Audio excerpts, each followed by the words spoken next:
Weekly Manchester United show beyond the pitch. I'm your host as always, Phil Brandt, joined now with my now regular co-host, the fantastic Colm here to punch me in the face verbally for another hour. How you doing, mate? Well, mate, actually, we're past the stage of punching each other in the face now. We've got through it, which is great. And the marriage Oh, is still intact, so it's all good.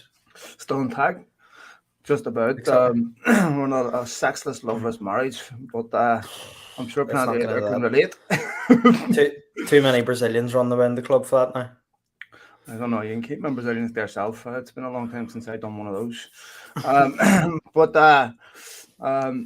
lots to talk about today, of course. Manchester United with another fantastic win at the weekend against Southampton. The imminent signing of Antony, which is quite interesting. Of course, Dubravka as well. We've had Europa League draws since we last did this. And of course, we'll talk about a number of other things, notably the fantastic Manchester United support again at the weekend. Absolutely magnificent. Just constant Glazers out, which was fantastic. And United fans deserve huge credit for making their voices heard once again. And I think to keep up the pressure on these owners who, of course, are relying on the fact that with United winning a couple of games, some signings that the heat will die down. Let's hope that doesn't happen. But first of all, mate, any comment on United fans of the weekend? Unbelievable. Support was just so good, wasn't it? It was like we've had all these tough times, and everyone's kind of got over that now. It's a new era under Ten Hag. Everything just seemed different, didn't it? Like the support was unbelievable from the first minute, and it really just pushed us on the pitch. So it was unreal to see. But obviously as well, like you touched on it there with the Glazers, I think it's just a matter of time now. I think we'll touch on it later. But in terms of even the cash injection into the club, surely that's due to an external comments from someone that they're going to take over the club. It has to be. There's no way. Why not spend this money at the start of the window, and then why spend it all of a sudden? It stinks of a takeover, to be honest. And I seen Gary Neville's comments tonight, which fills me with hope as well, where he said it's definitely going to happen. So What did he let's say? hope it's sooner rather than later. He tweeted and just said that they are going to sell. Well, first of all, he quoted the Real Madrid stadium, which by the way looks unbelievable, and said it's time to sell up to the Glazers. And someone's tweeted him back and asked about it, and he's wrote back to say they will sell. So you'll see it there yourself. But I think it is. It's only a matter of time, and we need that cash injection into the club as soon as possible. In terms of the stadium, like the stadium itself, like you look at Madrid Stadium there.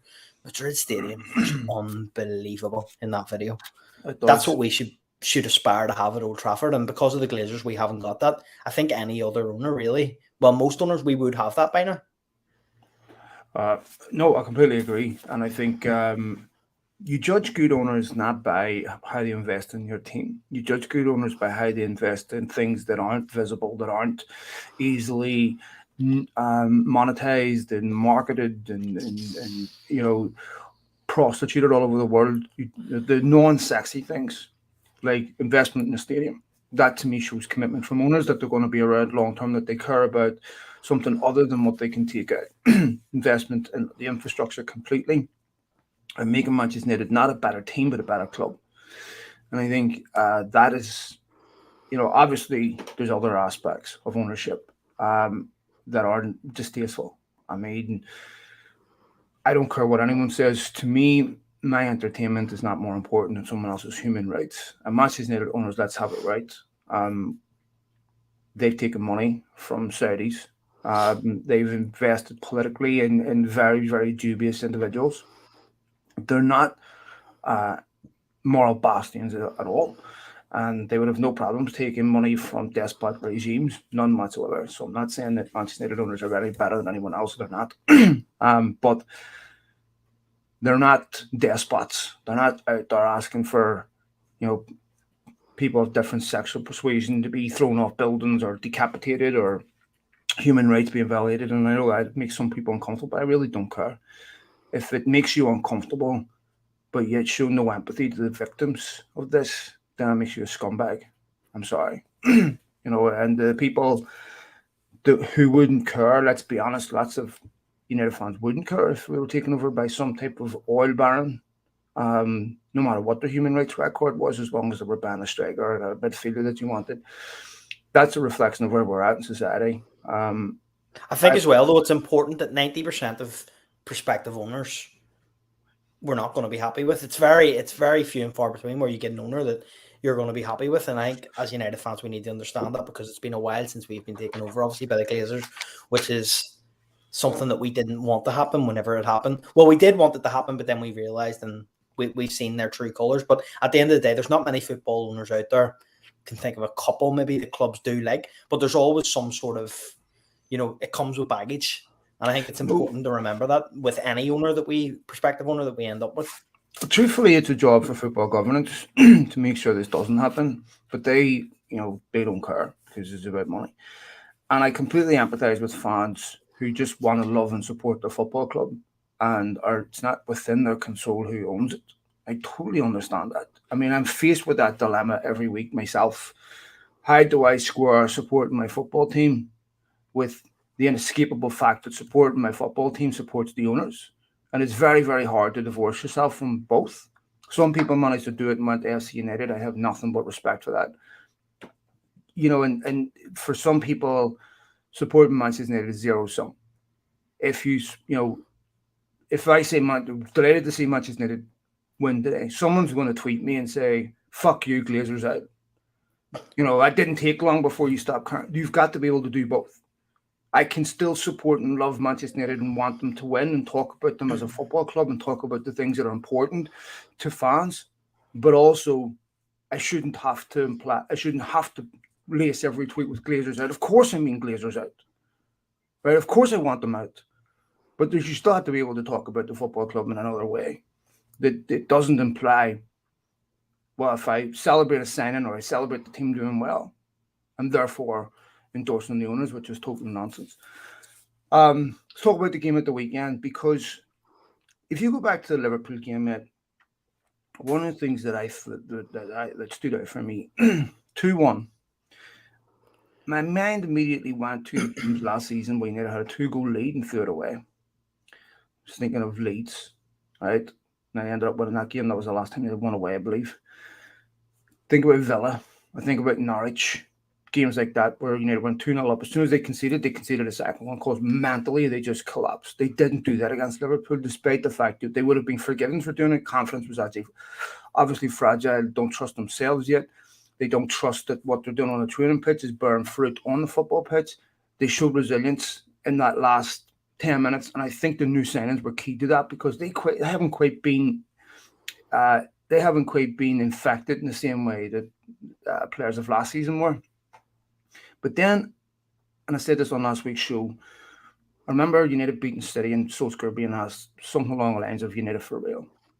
And he said, well, I'll tell you after Sheffield United. And they went out and lost to Sheffield United. If United had lost at the weekend, the optimism would have been completely deflated. The bubble would have been burst and we'd been right back where we were prior to Liverpool.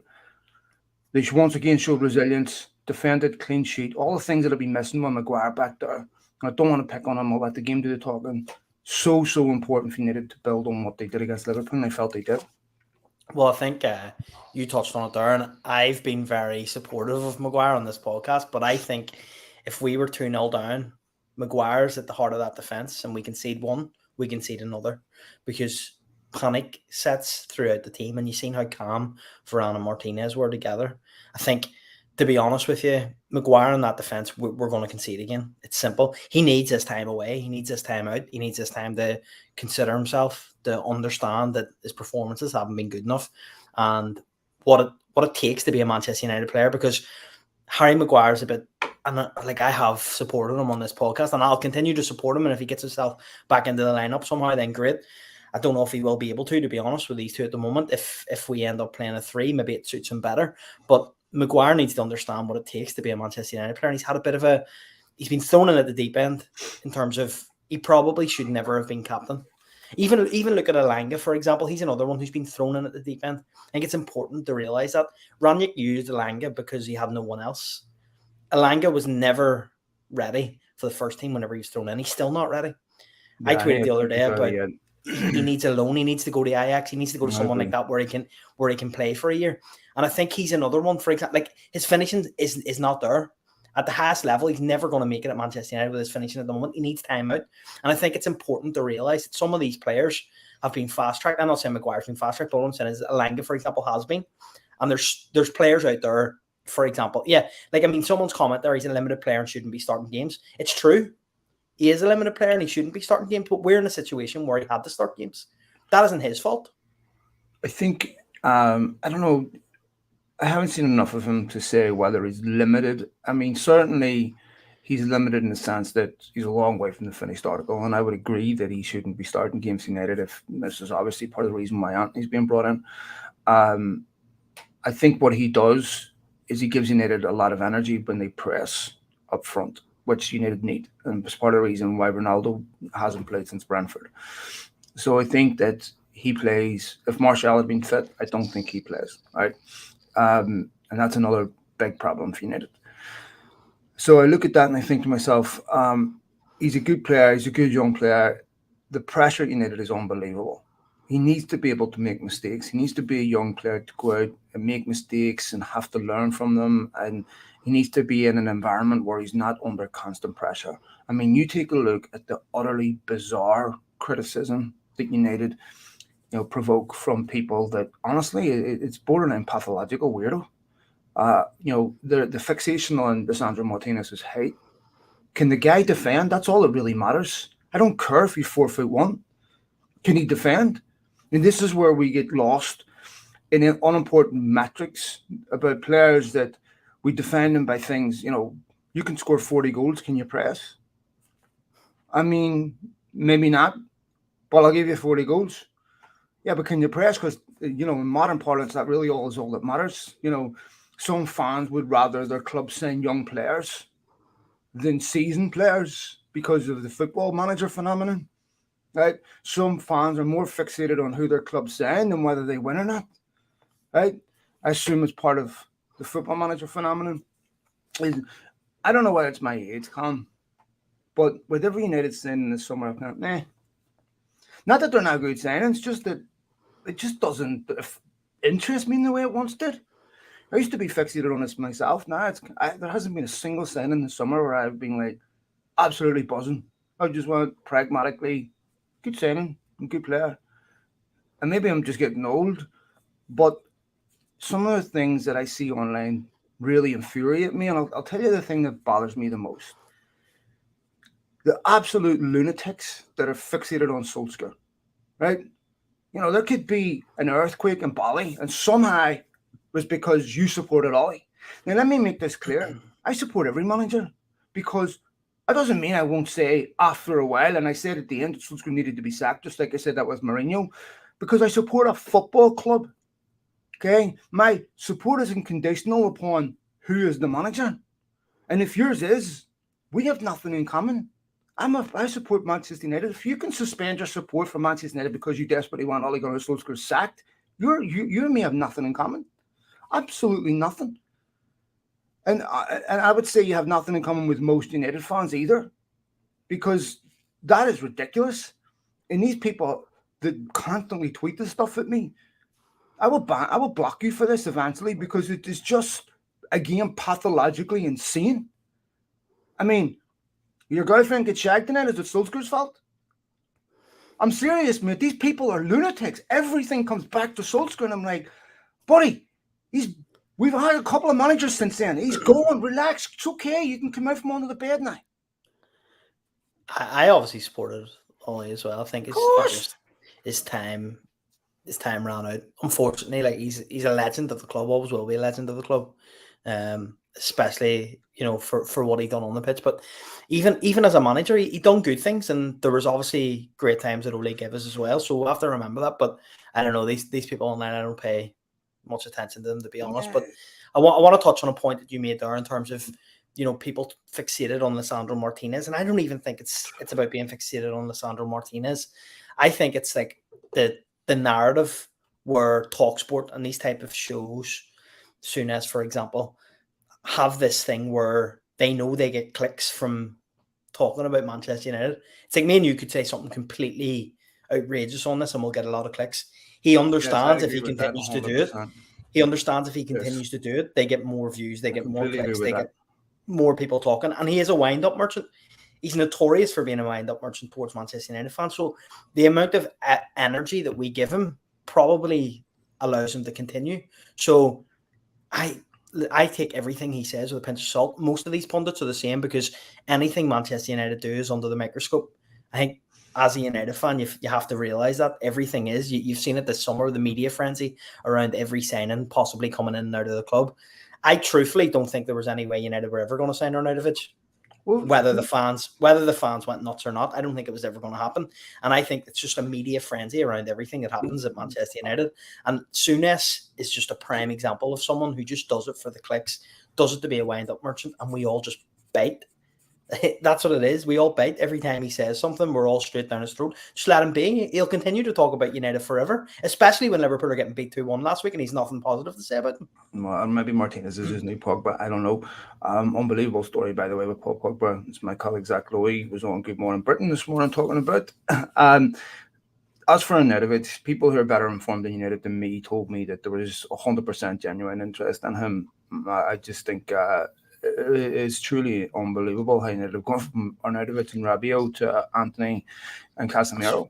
I mean, it just makes no sense. But I agree that a lot of it is done for, to wind United fans up because it gets that interaction. But it's gutter snipe journalism, punditry.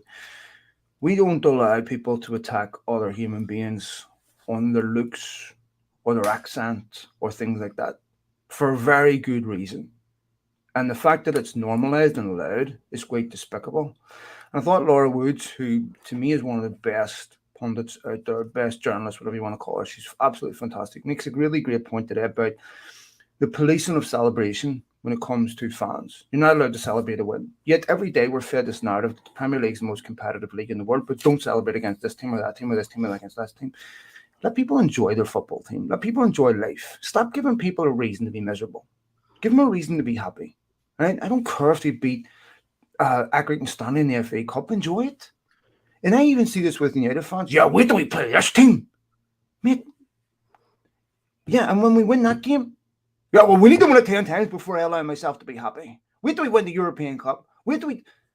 If that's what your mindset is, I feel sorry for you. Because you could never enjoy anything in life. Whenever something good happens, you'll always remind yourself to be miserable. And there's people like that don't allow themselves to be happy with anything. That are always expecting some misery to take it away from them. And I just don't understand that mentality. If you genuinely can't take pleasure out of these moments in life, you shouldn't be doing this. Find something else to do with your life that's more rewarding. Go on walks. I don't care. If you cannot be happy when your team wins, there's something seriously wrong with your relationship with football, because that's what it's all about. It doesn't matter who they beat. And so I don't like this, but I think I used to hear this about United all the time. False position when they were in second. Not allowed to celebrate. The only way allowed to be happy as a Man United fan if they're winning every week and winning the European Cup and winning the treble. It's just nonsense. But then you're told you're spoiled if that's the way you think. If you don't celebrate the smaller wins, you're spoiled. We've got this arsehole, Gabriel Bonlahor. I notice he's not talking much about his own club. Who do Manchester United fans think they are? What? But again, I think he's another one. He's doubling down like an arsehole. But he can't talk about his own club. You know what I mean? He can't talk about his own club at the minute because he'd be ridiculed if he spoke about Villa. So he knows if he talks about United, he still gets the clicks and he still gets people interested in what he has to say. That's why I don't give time to any of those people. I don't listen to these people. I don't listen to Souness. I don't listen to Gabby Agbonlahor. Don't respect their opinions. It's simple as that. Sometimes they'll make a good point, but they're few and far between. Most of the time, they talk absolute nonsense. So that's why I don't have time for them. And I think, again, we're fixated on these pundits who speak against the Manchester United narrative. And who cares what they think? Who cares what these pundits have to say? Because really all they want is the nibblers, and that's what they're getting.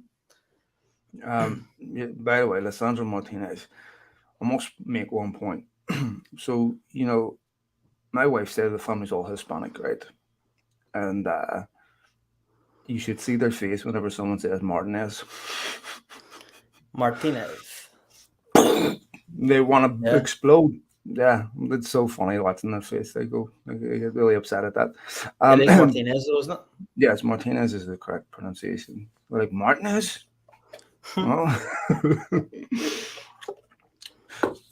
Anyway, but it he is, to me, embodies everything Manchester United fans have been asking for in a player. Right, a Him and fighter. Malacia both. Him and Oh, Malacia both, to be Malacia, man, honest. Jesus. The contrast between Malacia and Shaw is so incredible. The energy that Malacia brings, right? One of the things that I love about Malacia is even if he makes a mistake, how quickly he gets back into position, how quickly he recovers. His recovery skills are incredible. Brilliant, brilliant player, brilliant left back, and so quick on the ball. So it gives you something going forward. When was the last time? One of the things that don't get. I mean, we used to see another Shaw at Mombasaka a lot. Used to get beat at the near post or back post a lot. Right? I mean, I don't know how many times United conceded goals like that. The gap between the left back and centre back is narrow. You don't have this big gap where teams were tracking you down the channels. Remember when Spurs came beating you at six, the gaps were unbelievable. That whole left hand side of the defense now has been fixed. And, and the fixation on Alessandro Martinez's height is odd to me because in order to exploit his height, you have to have 6 foot plus strikers. And you have to have more than one of them. Or midfielders. The average size of a human being is 5'10". Dermot, right? So it really doesn't matter if Alessandro Martinez is 5'1". It matters if the people against him are taller. You need to have enough 6 foot plus players in that team to make sure that anyone 6 foot plus is marked and from set pieces in the box. Right? It also, like I said, most strikers, if you look at them, are around 6 foot, 5'10", 6 foot. You need to have tall centre backs to take care of that. I don't really understand this idea that the Premier League is playing alien football that isn't played anywhere else. That there aren't tall players in Spain. That there aren't tall players in Holland. The Dutch, no tall players in Holland. I mean, what are the Dutch and the Germans famous for? Their height, right? My father-in-law is Dutch. He's 6'2", right? Massive. There's no tall players in Argentina. Is there no tall players in international football? Is there no tall players in the Champions League where he's played? And this is nonsense. I It think is, but it's laced with arrogance because it's always this assumption that what happens in the Premier League doesn't happen anywhere else. obviously his stats, his aerial stats are unbelievable. The duels he's won, everything has been completely the opposite of what Souness, Carragher, Bonhor, and all these pundits have been saying.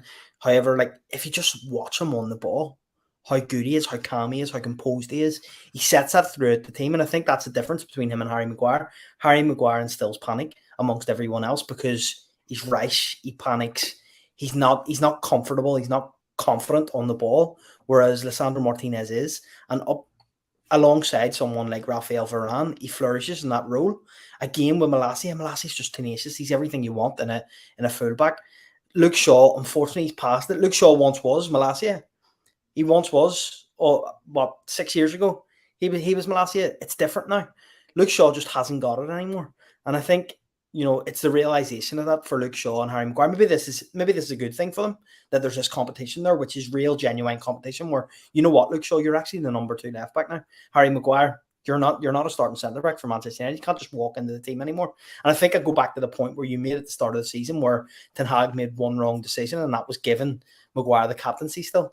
Because now that's a bit of an issue. And what's going to be the story with that? Because do you strip Harry Maguire the captaincy, or do you just continue that he's the club captain, but Bruno wears the armband every week? Because it's going to be few and far between the amount of times that Maguire's going to be able to make it into this team. I'd like to see Maguire and Shaw playing in the Europa League, the League Cup, those type of games. Give them those games. We are going to have a lot of games this year.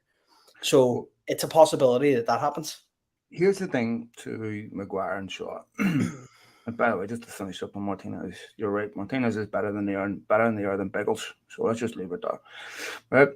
As for Maguire and Shaw, one of the things that we've talked about, they use a slogan that we've used over and over again, is consequences for failure. You have to earn the shirt at Manchester United. That's a responsibility for every player. If you don't play well, you have to get dropped.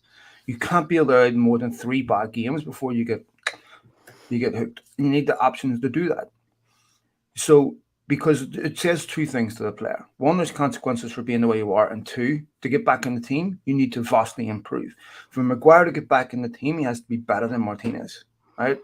So now back on him. You've got to be better than the player that took your place, and the player that took your place is massive. But I'm Same with Luke worried Shaw. about Varane. I'm worried about Varane Of course. staying fit, because Me obviously too. that's an issue. Varane has not been able to stay fit. So if that happens, then Maguire's thrusted back into it. Does that have a negative impact on Lisandro Martinez, who for 1 minute he's playing alongside Rafael Varane and everything's cool, calm, and collected, and next thing he's got Bambi on ice beside him? No You know question. what I mean? That's the difference. That's a big concern. There's obviously a big concern, and that's also, it's also a message to Victor Lindelof too. To get in that team, you need to be better than Maguire and better than Martinez. If you get back in the team because of an injury, you have to take that opportunity and you have to play to your skin. There is no more 16, 17 bad games and continuing to play. There is, and when it comes to the social media apology stuff, right? One of the things that we've always wanted to see is you need to learn from their mistakes. You make a mistake, okay, it happens, but are you going to learn from it? And they never seem to do that. But this is the first time where I've seen a clear correlation between mistake happening, consequence, correction. Mistake, consequence, correction. Right? I mean, Ten Hag running with his players is big ball stuff. Right? And that's how you get the respect of men. That's how you get the respect of a dressing room. Is I'm not going to ask you to do something I wouldn't ask myself to do. That's how leaders get respect. And I think that was genius. Not enough was made of that. I mean, we've got this ridiculous fixation on all the things that don't matter, but no one mentioned. I mean, only United fans did mention how big that was. No other Premier League managers doing that, I can assure you. Right? I mean, so I think that with Ten Hag, I'm extremely impressed so far. I think when we talk about playing out from the back, people don't understand how difficult that is, because it's not just difficult to do, but it's relatively easy to combat. So if you're a team and you're trying to play from the back from a set piece, let's say you've by ball, it's really, really hard to do, because the opposition, they get set. And where do you get your out ball? How do you get space to where you can get out? It's very, very hard to do, so it has to be done quick. Take a look at Arsenal at the weekend. They get caught out playing out from the back. Because if you make one mistake doing it, teams in on goal, they score. It's really, really hard to do. In fact, I remember talking to Franz Hoek about how they did this at Bayern with Van Gaal. And they used to bypass the first line when they played out from the back. You do not play out to the back four. You play out to the midfielders, or if your fullbacks push high. But it was always went wide. And so I think people need to understand how difficult that is, how long it takes to perfect, and how it isn't implemented and used in every time you get the ball and playing out from the back. Sometimes you do have to knock it long, but it's a really, really hard skill to perfect, and it's relatively easy to pick apart. I think as well, like we haven't even mentioned it here, but De Gea's performance at the weekend was night and day compared to what we've seen before. And I think like De Gea comes under a lot of criticism, and rightly so at times. Obviously, a lot of people, I've seen your tweet during the week, which I agree with on Dean Henderson. I think Dean Henderson is an average goalkeeper. I've said it on this podcast before, and I think he'll do well at a team like Forest, but I just don't think he does well at Manchester United. And I think your stat that you shared, and people were then getting down your throat saying, well, Forest just play long ball, but it doesn't really make sense anyways. He is not good enough to be the Manchester United goalkeeper. Well, let me pick up on something that if Forest play long ball, the long balls have to go to a Forest player. Exactly. They're not turning around saying, that's what I mean by smack it long to someone else. They're saying, smack it long to a Forest player. Anyway, go ahead, mate. Sorry. But no, you're right in what you're saying. That's what I was touching on. And I think, David De Gea comes under criticism. And I do think his time is coming to the end as our number one goalkeeper. And I think I've actually just seen there that we've signed Dubravka, who's a good number two, to be honest. He's a decent backup. I think you wouldn't be confident with Tom Heaton as your backup. You're confident enough with Dubravka as your backup. But I think De Gea is only a matter of time before he does leave. And next season, maybe it is a year that Henderson gets a full year of playing, because at the same time, I've seen arguments to say, well, he can't get a game here and there and be judged on that. And I do agree with that as well, because he hasn't got a full run of games. However, I just don't think he's good enough for Manchester United, and a lot of people are of the opinion that he is. But where have you seen that? You've seen it at Forest. He's had a couple of good penalty saves. He's been decent enough in nets for Forest, but he's still conceding goals. Look at him on that second goal that Kane scored yesterday. He was nowhere to be seen. So I think there's definitely flaws in his game as well, and I can't see him as a Manchester United number one.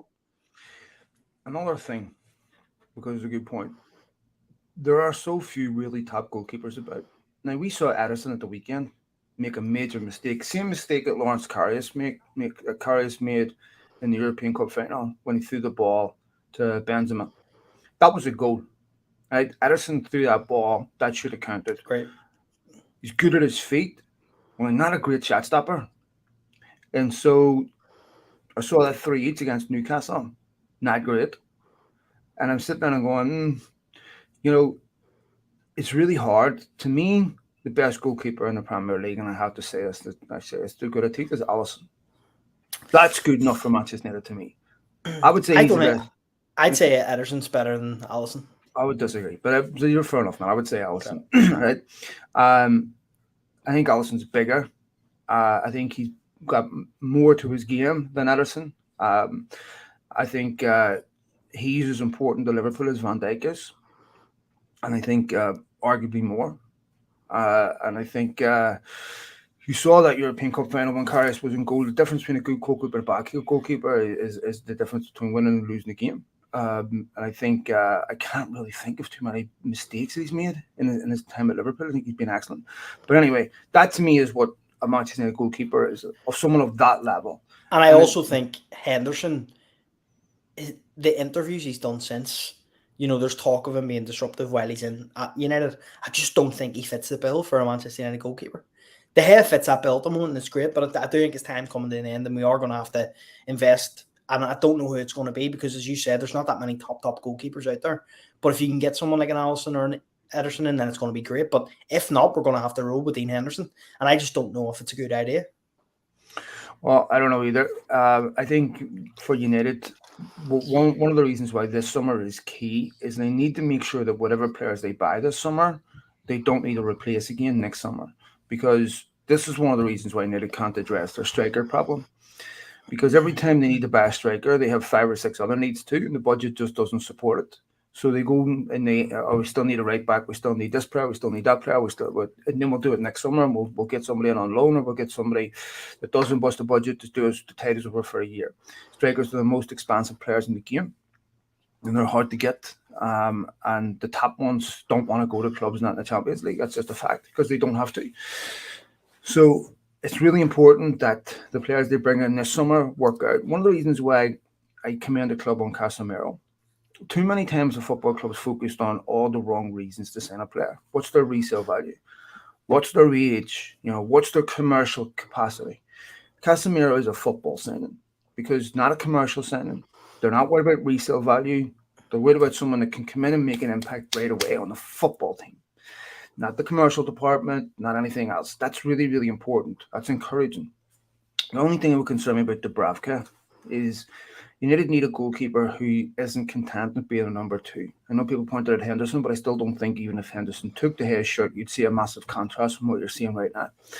So, but a goalkeeper that's not content with being number 2 costs decent amount of money. Like Kevin Trapp, would have cost a decent amount of money. Whether that makes sense at his age and what's the probability he's going to displace De Gea, not high. I should also say that in my chat with Franz Hoek, he felt amused about De Gea not being good with distribution, because he felt he was. To me, he clearly struggles, but these are people that know more about football than me. He said it was more about the shape of the team and the options that he was being given, although that Brentford game was pretty dominant, I'll be honest.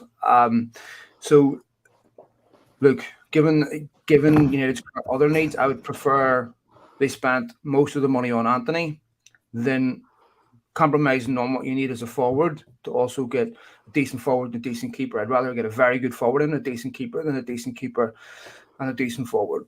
So I think United clearly need another forward. maybe more a central player to me than now that's being pushed on Rashford. And I heard Ten Hag's comments after the game about him needing to be more of a number 9. I think his instinct is just to drift out wide, and it's hard to keep him disciplined, to keep him as a number 9 that plays on the shoulder of a defender. I think it's hard to get that from Rashford. I think we need. What I would love before this window closes is a number 9, which are hard to come by now, especially in the Premier League. There's very few number 9s there. And a right back. And for a number 9, why not go out and sign Mitrovic? He's everything we need, Manchester United. It costs a fortune now. I agree. I really like him, but how much do you think he would cost, truthfully? I think Fulham would ask 70 million. Yeah. Okay. Which is worth it tenfold for what Mitrovic would bring. Oh, I agree. But everything I just about don't him. see United doing that. But he's everything we need as a number 9. That is what we need as a striker. And even as a right back, why not go out and sign someone like Walker Peters, who was very good, by the way, for Southampton? There's interest in Wan-Bissaka. If United could sell Wan-Bissaka, they could bring a right back in, because it's clearly clearly Wan-Bissaka, as long as Dallow's fit, Wan-Bissaka ain't playing. And I understand it. Look, as a forward, he's almost Trent Alexander in reverse, or Trent Alexander-Arnold in reverse. He can defend, but he can't go forward.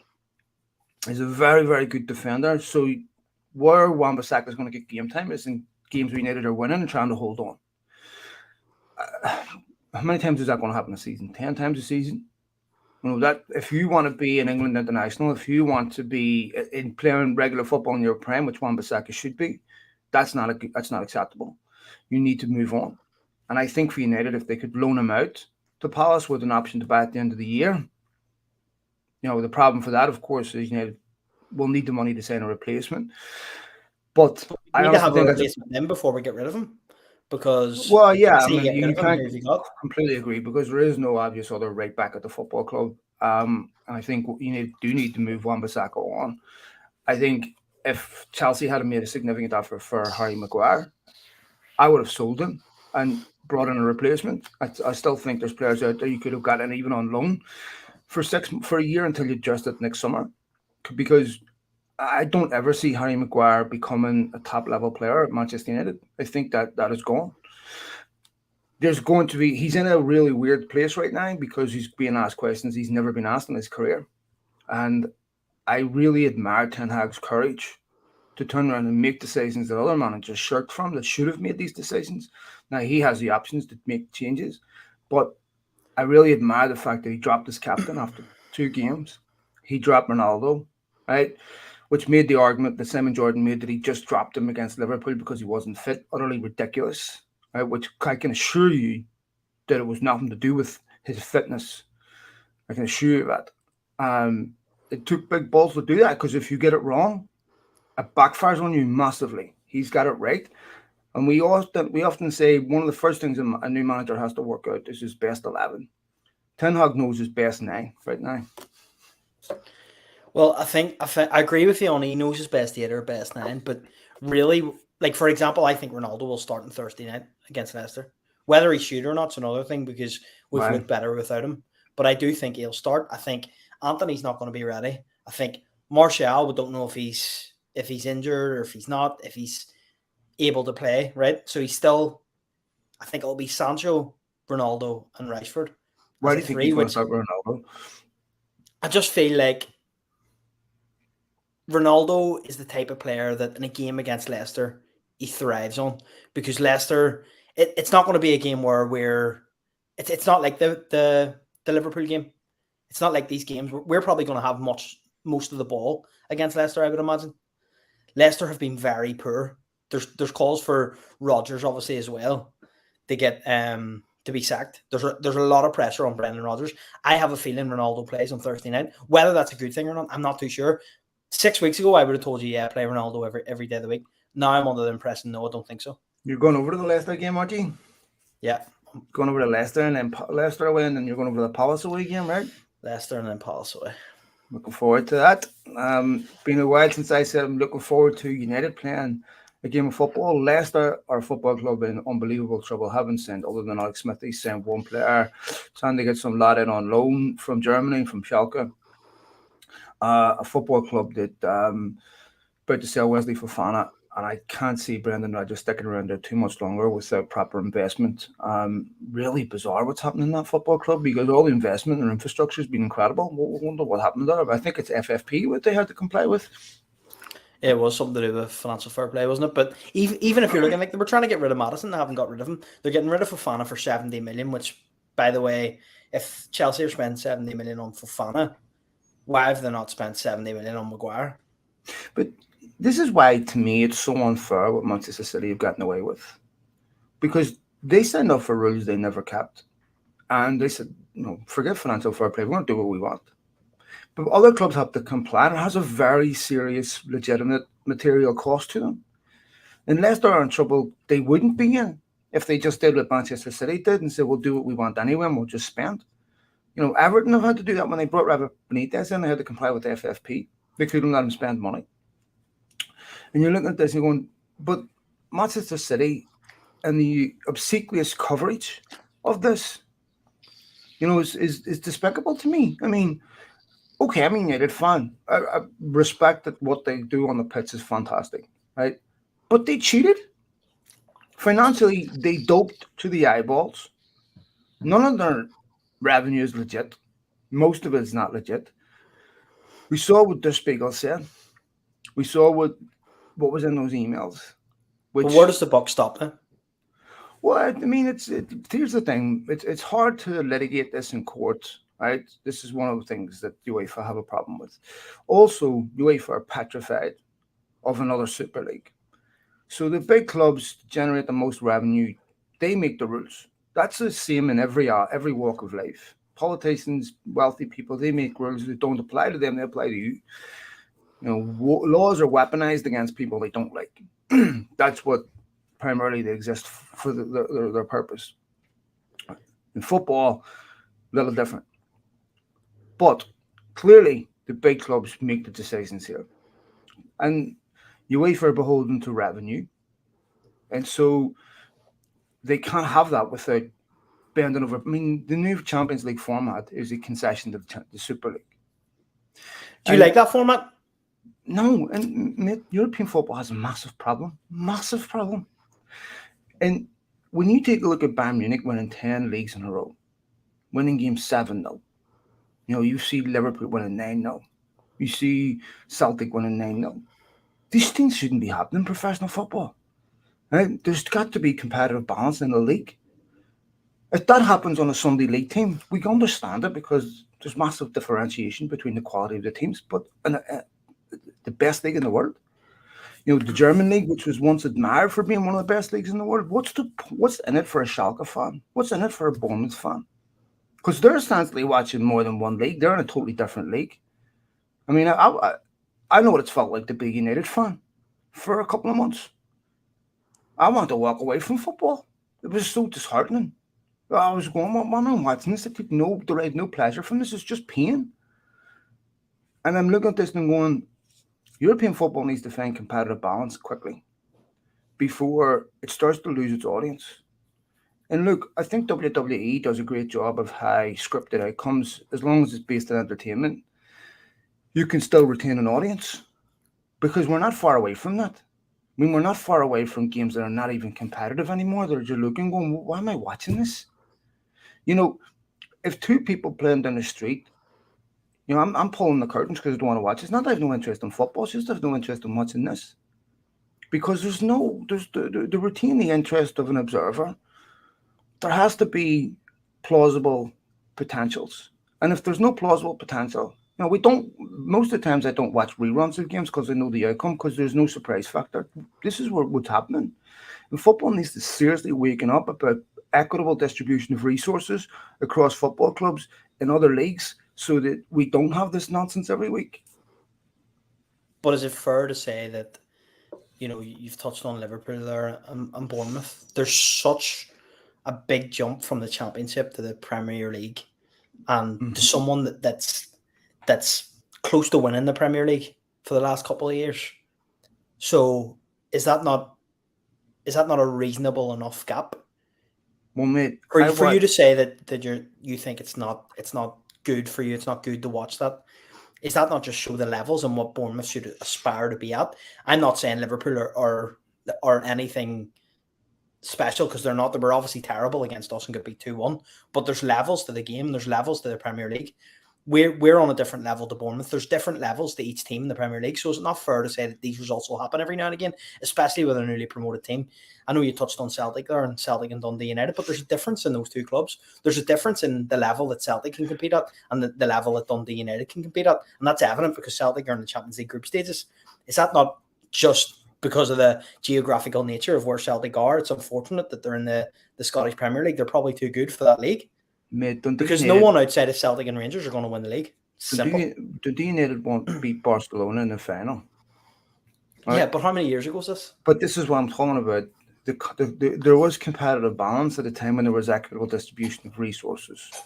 Now there's not. Aberdeen, we never see again. Star Bucharest, we'll never see again. Right? So when we look at why is there such a massive difference between Bournemouth and the other teams? Resources, it's just simple as that. I mean, look at Manchester City. Manchester City didn't close the gap on any football club until they got the money to do so. Newcastle were about to be relegated until they got money. Clearly, there's a direct correlation between how good you are and how much money you have. Right? RB Leipzig, Hoffenheim, who were they before they had money? They were, once they got money, now they're established football clubs, right? So this is not healthy. And yes, you're right that you will get these results every once in a while. But primarily we get these results because of the massive contrast in resources. I watched Forest and Spurs yesterday. Forest once got promoted, the Premier League, won the league, then won the European Cup. Never will see that again. Why were they able to do that? Why were Leicester able to win the league? No, I know, I completely agree. But this is a freak result, right? So Leicester were amazing because it was a freak. All right, very, very good team, well managed, everything clicked, perfect. The other teams were bad enough, Leicester were good enough. But that can't be the exception. There has to be something in it for the other teams other than let's just hope we get a giant killing every once in a while. I miss football from that time. And that's unfortunately what the owners of these top clubs want to create, is differential between them and the other clubs so that they can exploit them. That's primarily what it's about. Because if you turn around the Premier League right now and say, I tell you what, you've got a $3 billion contract, we're going to give you $10 billion, but we're going to equally distribute it across every club. Why? That gives me no advantage. You've cheapened the money you've given me because you've created parity. That money, these big clubs would rather take $1 billion and give someone else. This is the inequities that exist in society for exactly the same reason. There's a reason why public defenders are not paid well. They don't want you to have a proper defense. There's massive financial inequities that run right throughout society because that's predatory. That's when someone doesn't have money and someone does, that's predatory. Right? You can exploit those people. And, we see, I hate to bring us back to politics, but we see this with the RMT and everything else. Drive wages down to make sure you can get people to do what you want them to do. One of the biggest things I hear people complain about out here is people don't want to work because they got money from the government. In other words, you can't get people into shitty jobs and exploit them because they've got resources to do something else. So this is why football needs more competitive balance and needs better distribution of resources, because competitiveness is the reason why we love the game. There's always going to be, I go back to my point about Leicester, there's always going to be teams in the Premier League that just aren't at that standard. That's just a fact of the Premier League. It's been the same since the existence of the Premier League. There has to be teams that are relegation threatened from the off. That's just the way, the nature of it is. I'm talking about the massive contrast in resources where it's almost predetermined. You can be bad for making bad decisions, right? Yeah, that's fine. But being bad because you can't afford to be good means that you have no chance. I don't know. I disagree with you because the likes of the top four, for example, that go into the Champions League are always going to be better off than the bottom four in the Premier League. That you're never going to strike up a balance there because better off. It's about making sure that the differential is small, is not massive. But then because what's the benefit of winning? What's the benefit of striving to be the best in the league? Because you get all these it's benefits. no. The benefit is not fiscal. It's a meritocracy. The sport and accomplishment is not about how much money I make, right? It's sport and accomplishment. If that's what it's all about, then we have an NFL type system where, you know what, it's a lock league, really is no glory. It's about generating revenue. No one can really fail, right? Because you're going to get money, right? What am I? And this is where I have an issue with the Glazers because they're not targeting praises, they're targeting prize money. That's it. They don't care if you say, like I make this correlation all the time. If you said the Glazers, here's an envelope with 100 million in it, or here's an envelope with 10 Premier or 26 Premier League titles or medals, what do you want? I'll take the 100 million because that's the only thing I'm in it for. And when you reduce everything to how much, then I ask you, how much would you sell your kids for? Or is there some things that are more important than money? There's not, but there is. I think we have to come to there is things that are more important. Everything's more important than money. Of course, I know, but what I'm saying is there's no, for you to say there's a monetary imbalance in what you're saying, because obviously, of course, the benefits of winning the Premier League come with more money. That's just the way it is. These football clubs are businesses, whether you like that or not. Each football club's a business.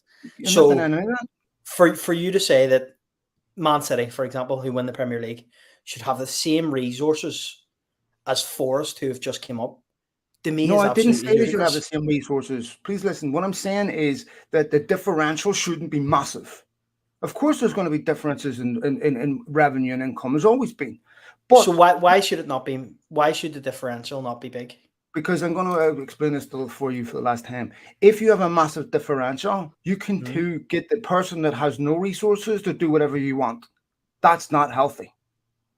There's no competitive balance. So when these two teams take the field, and you've got one team that was put together on a shoestring budget of $100,000 a player, and you expect them over a 38-game season to compete with the creme de la creme, it's ridiculous. It's absolutely ridiculous. There's a reason why Leighton Orient aren't winning the Premier League.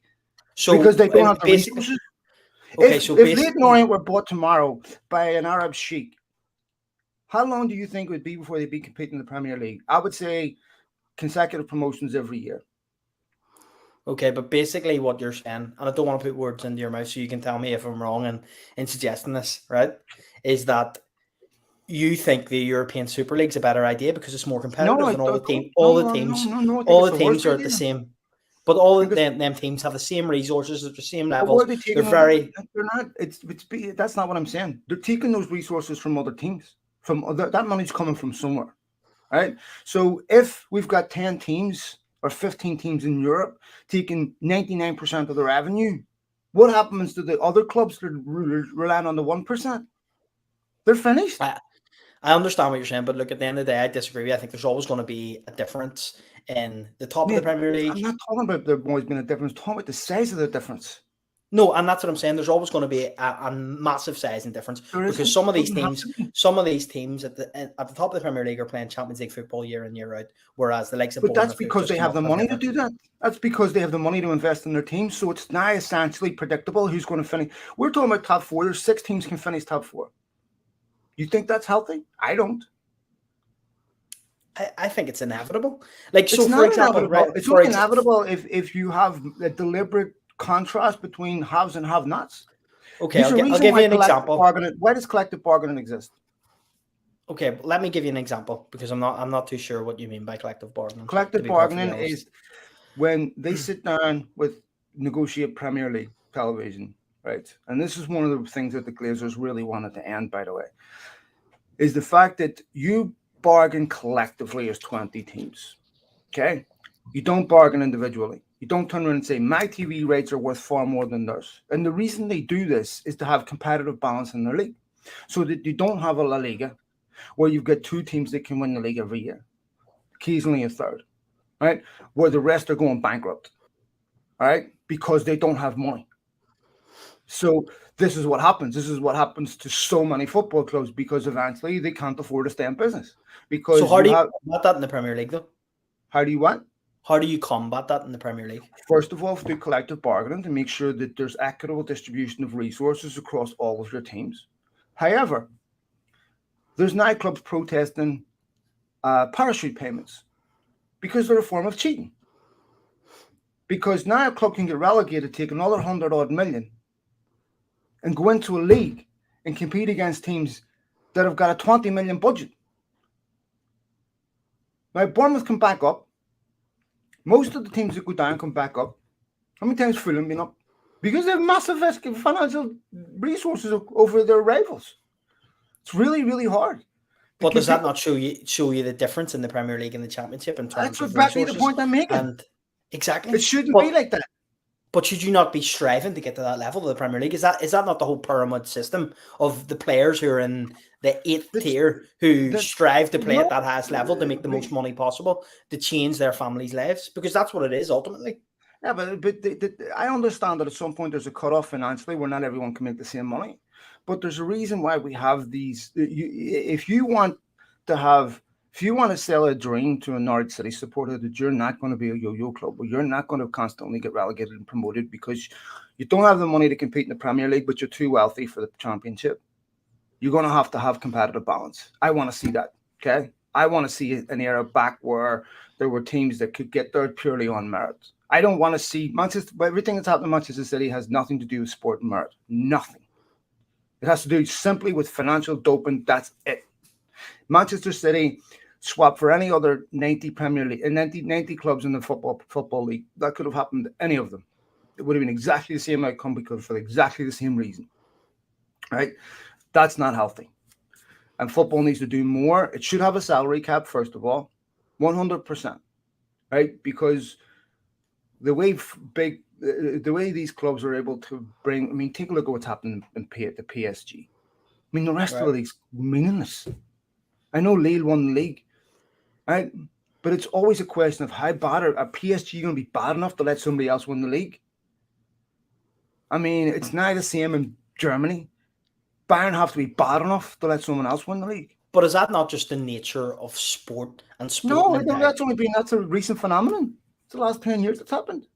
Okay, so 30 years ago, any team in the Premier League could have won the Premier League. I wasn't around, so I don't know. I would say not any team, but at least half of them. I compare it to any other sport, right? There has to be the elite level. There has to be the top level. There's always going to be the elite level. That's not what I'm talking about. There's always going to be the top teams that have better resources. I'm talking about how probable is it that someone's going to catch them?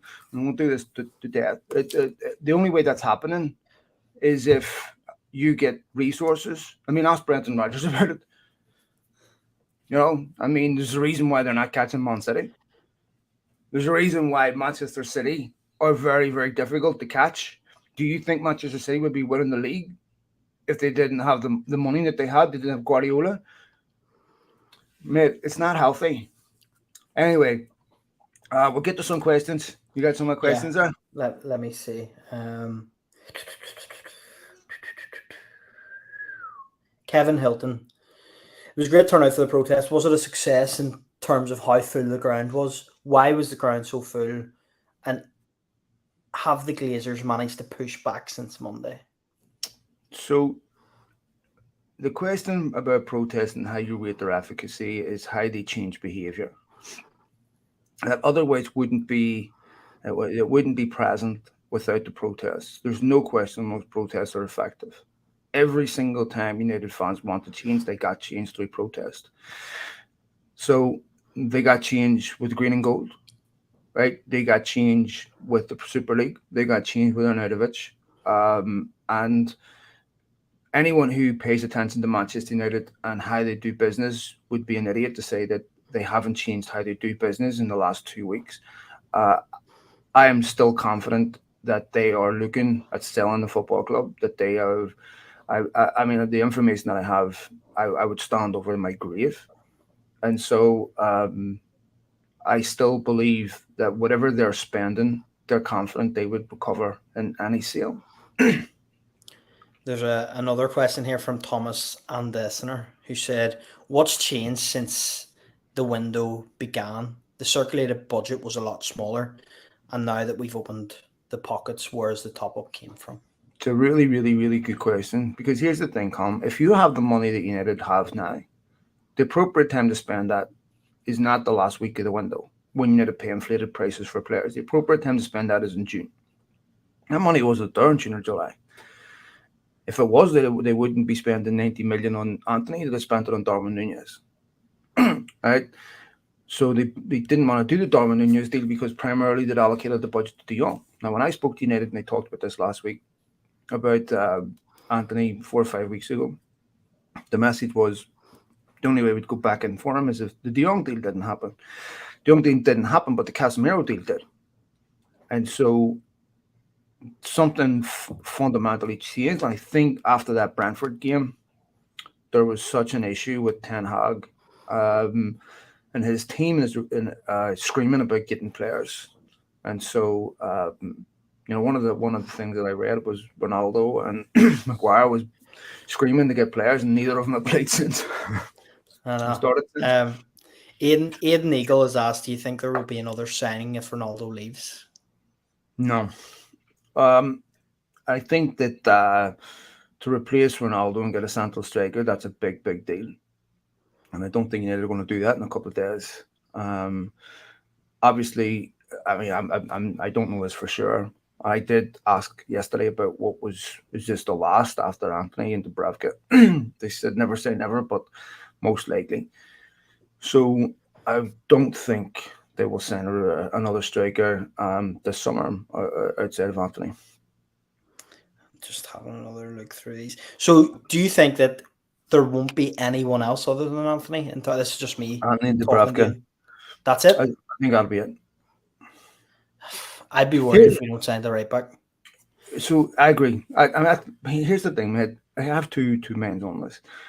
Because United are not going to solve all their problems in one window. This is, as Ranić and others have said, you do this over 3 windows maybe. So, and 3 windows we would have taken, right? So inevitably, there's going to be positions United need address in January and in the summer that need address now, but it's just not possible to do them all in one window. So I still feel like United need a De Jong type player. I would have liked to have seen that happen this summer so that come next summer, they're not trying to spend De Jong on a striker, that type of player, because those players are going to cost a lot of money. So, plus the right back, which will be needed. But if United can get into next summer needing 3 players, a right back at a ball playing midfielder and a striker, that will have meant that the players that they've sent this summer will all have been a success. And United are very, very close to competing for a league title. I take that. Connor Higgins has said, do you think one of Elanga or Garnacho will go out on loan now that Antony is signed? And do you think that Wan-Bissaka will leave before the window shuts, which leaves us short at right back? Yeah, so in some sense, I hope Garnacho goes out on loan because between the two of them, I think he's the better player. And I really think it would be a waste for him to sit on the bench or to be playing in the under-23s this year. I'd really love to see Garnacho go out on loan, get game time, with a view to bringing him back next summer and being part of the first team. His contract's up in the year, so we need to get that sorted. Mabry's just gone out on loan while we're doing this podcast. So I would hope that Garnacho would too. Right, last one, because there's so many here, but they all seem to be similar about the takeover and stuff, which we've already touched on. Wigan Mike has said, is there anything in the Ronaldo Osimhen thing? Where's the money come from? And since the Arnautovic deals collapsed, what's happened? So Duncan Castles wrote an article on this yesterday. And obviously Duncan Castles is very close to Diaz-Fute, to Mendes and Ronaldo. And there's some things in there. I'm not saying Ronaldo doesn't have good reason. And he was saying Ronaldo told United months ago about this. But Ronaldo also did an interview June 1st, singing the praises of Ten Hag and how he wanted to be a part of Ten Hag's United and how he wanted to do this and do that at Manchester United. So it wasn't being honest then in that interview. So how do we know he was being honest before? So to me, I think Osimhen would cost a lot of money. So I'll give him Mercati talk about this, saying 120, 130 million. I mean, mate, if United go out and spend 130 million on a striker, they need to be investigated somewhere. I don't know who they stole that money from, but I would be amazed if they go out and spend another 130 million on Osimhen or any striker. And like I said, I think if they get rid of Ronaldo, they just let him go. Do you think he'd be a good option than Osimhen? I don't see enough of him to really pass judgment. From people that I've talked to, they rate him really highly. Napoli have got a great record and buying very good strikers, to be fair. So I think Napoli's such a brilliant football club, such a passionate football club. If you can go and do well in that city, then I think you're built for a place like Old Trafford. So yeah, why not? Right, final one is just coming in on the comments. What about Memphis? I'd take him, to be honest. I would take Memphis Depay. I think there's a difference from when he was at United. I think he is someone we could do with at the moment.